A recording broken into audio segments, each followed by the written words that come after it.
Hydrogen bonding.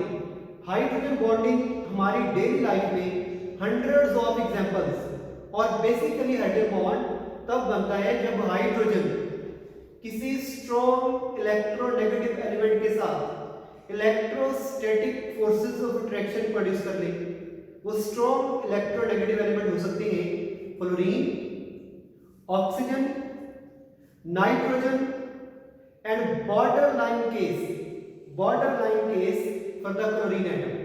तो hydrogen bonding हमारी daily life में हंड्रेड्स ऑफ एग्जांपल में वाटर के अंदर हाइड्रोजन बॉन्डिंग है और शुगर के अंदर हाइड्रोजन बॉन्डिंग है। मतलब there are too much examples those are going to be considered with hydrogen bond. Hydrogen bonding क्या होती है? तो हम कह रहे हैं कि ये इलेक्ट्रोस्टैटिक फोर्सेस ऑफ अट्रैक्शन होती हैं between hydrogen and strong electronegative element like fluorine, oxygen and nitrogen. So electrostatic forces of attraction present between the hydrogen atom of one molecule and the highly electronegative atom nitrogen, oxygen and fluorine of the other molecule is called hydrogen bonding.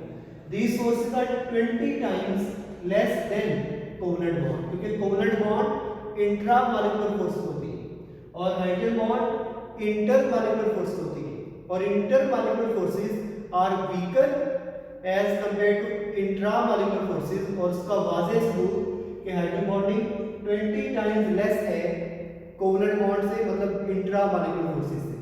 The electronegative atom nitrogen, oxygen and fluorine show hydrogen bonding and chlorine is a borderline case, कि chlorine का size इतना छोटा नहीं रहता। तो chlorine का borderline case का मतलब इसे आप हाइड्रोजन बॉन्डिंग कह भी सकते हो, नहीं भी कह सकते हो, वीकर हाइड्रोजन बॉन्डिंग है। और explanation, let's take an example of water molecule. Oxygen is more electronegative and bring partial negative charge. इसकी इलेक्ट्रोनेगेटिविटी ज्यादा होगी, that will carry partial negative charge as compare to hydrogen atom which brings partial positive charge. So water is a polar molecule, unsymmetrical हो गया ये, polar बन गया ये, and there will be dipole dipole interaction. ये बड़ा अहम है, इसके अंदर डाइपोल डाइपोल इंटरेक्शन भी होती है, but something is more than dipole dipole interaction. Precisely आप इसे हाइड्रोजन बॉन्डिंग कहोगे between these atoms as oxygen has two lone pair and hydrogen has sufficient partial positive charge. Both the hydrogen of water molecule create strong electric field due to their small size. जितना size छोटा होगा उतना electric field strong होगा।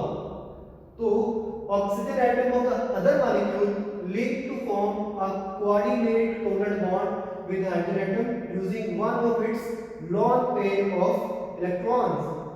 This loose bond formed is definitely stronger than dipole-dipole interactions because small size of the hydrogen atom, it can take part in hydrogen bonding. This bond acts like a bridge between two electronegative oxygen atom. ये बड़ा interesting example है। आप जानते हैं कि water में oxygen के पास दो हाइड्रोजन बॉन्ड, इन दो हाइड्रोजन बॉन्ड ने आगे वाटर से हाइड्रोजन बॉन्ड बनाया, इसने भी आगे हाइड्रोजन बॉन्ड बनाया। अब इसके पास दो लॉन पेयर पड़े हुए, लॉन पेयर। अब ये लॉन पेयर इसको दे सकता है, तो इसके साथ इसका कोऑर्डिनेट कोवलेंट बॉन्ड बनेगा। ये कोऑर्डिनेट कोवलेंट बॉन्ड मतलब एक वाटर मॉलिक्यूल के अंदर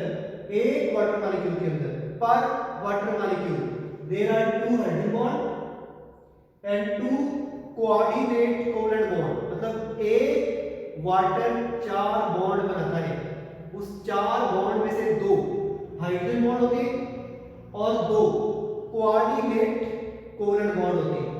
then hydrogen bonding in chloroform and acetone. The three chlorine atoms in chloroform are responsible for hydrogen bonding with other molecules. जैसे आपको नजर आ रहा है ये क्लोरोफॉर्म है CHCl3. तो 3 chloro they are with partial negative charge and hydrogen is with partial positive charge. These atoms deprive the carbon atom of its electron and the partial positive charge hydrogen atom can form strong hydrogen bond with acetone. क्या मतलब इन chloro ने इस carbon को deprive किया अपने electron से और बदले में इस कार्बन ने हाइड्रोजन से इलेक्ट्रॉन ले लिया. तो this one is with partial positive charge and these 3 chloro are with partial negative charge. ये एसीटोन CO CH3 एसीटोन का ऑक्सीजन हाइड्रोजन के साथ बॉन्ड बनाएगा, बड़ा स्ट्रॉन्ग हाइड्रोजन बॉन्ड बनाएगा. तो ये है हाइड्रोजन बॉन्डिंग. दूसरा अमोनिया के अंदर in ammonia hydrogen bonding is due to attraction between electronegative nitrogen atom and less electropositive hydrogen atom. इनमें नाइट्रोजन ज्यादा इलेक्ट्रोनेगेटिव तो पार्शियल नेगेटिव चार्ज और ये तीनों पार्शियल पॉजिटिव चार्ज. इसी तरह इस नाइट्रोजन में ये पार्शियल नेगेटिव और ये तीनों पार्शियल पॉजिटिव चार्ज. तो नाइट्रोजन किसी एक हाइड्रोजन से अपना बॉन्ड बनाएगा, मतलब कभी इससे बॉन्ड बनाएगा, कभी इससे, कभी इससे. तो ये जो बॉन्ड बना है इसे आपने कहा है hydrogen bond that is going to operate in ammonia molecule. Stop. Hydrogen bonding in hydrofluoric acid HF. एक HF का मॉलिक्यूल अपने अंदर कोवलेंट बॉन्ड रखता है. ये भी कोवलेंट बॉन्ड रखता है, ये भी कोवलेंट बॉन्ड रखता है. और फ्लोरीन ज्यादा इलेक्ट्रोनेगेटिव होने की वजह से पार्शियल नेगेटिव, जबकि hydrogen partial positive. Everywhere it is the same situation. अब ये फ्लोरीन इस हाइड्रोजन के साथ जो बॉन्ड बनाएगा इसे आपने कहा hydrogen bond. This also hydrogen bond. और ये zigzag just in the form of ladder bond बनता है. इसकी वजह क्या है? इसकी वजह ये है कि जो फ्लोरीन है HF है ये स्ट्रेट फॉरवर्ड नहीं हो सकता बॉन्ड. मतलब ये बॉन्ड ऐसे नहीं बनाते, हम ऐसे नहीं बनाएंगे क्योंकि दिखा सकते हैं ऐसे, एक्चुअल में ऐसा नहीं होगा. ऐसा क्यों नहीं होगा? क्योंकि ये पार्शियल नेगेटिव इस पार्शियल नेगेटिव को, ये पार्शियल पॉजिटिव इस पार्शियल पॉजिटिव को रिपेल करेगा और रिपेल करने की वजह से ये फ्लोरीन इस फ्लोरीन से यहां होने की बजाय साइड पे निकल जाएगा. ये फ्लोरीन इधर होने की बजाय साइड पे निकल जाएगा. एक zigzag मैनर के अंदर बॉन्ड बनेगा और हर कॉर्नर पर फ्लोरीन बनाना जरूरी है. और यही वजह है कि इतना स्ट्रॉन्ग बॉन्ड है. यही वजह है कि इसकी acidic strength amongst other halogen halide सबसे कम है. मतलब अगर मैं एसिडिक स्ट्रेंथ देखूं तो सबसे स्ट्रॉन्ग HI बाइनरी एसिड होते हैं. The strongest binary acid in this planet is HI. इसके बाद HBr, इसके बाद HCl. सबसे लीस्ट एसिडिक HF होते हैं क्योंकि एसिड क्या होते हैं? जो अपना प्रोटॉन रिलीज कर दे, जो अपना प्रोटॉन रिलीज कर दे. अब इसका इतना छोटा बॉन्ड है, छोटा साइज है, इतना स्ट्रॉन्ग बॉन्ड है कि हाइड्रोजन को बआसानी रिलीज नहीं करेगा. जब हाइड्रोजन को रिलीज नहीं करेगा तो it is not a strong acid. इसके मुकाबले में इसका साइज इतना बड़ा है कि इसका बॉन्ड हाइड्रोजन से वीक है, लिहाजा ये हाइड्रोजन को बआसानी लीव कर देगा. तो भी हाइड्रोजन को लीव कर देगा तो it is the strongest binary acid. तो टॉप टू बॉटम आते हुए 7A में एसिडिक स्ट्रेंथ इंक्रीज होती है क्योंकि साइज बढ़ने से, पोलराइजेबिलिटी बढ़ने से इसके अंदर hydrogen bonding, intra molecular bond मतलब हाइड्रोजन बॉन्डिंग वीक होगी.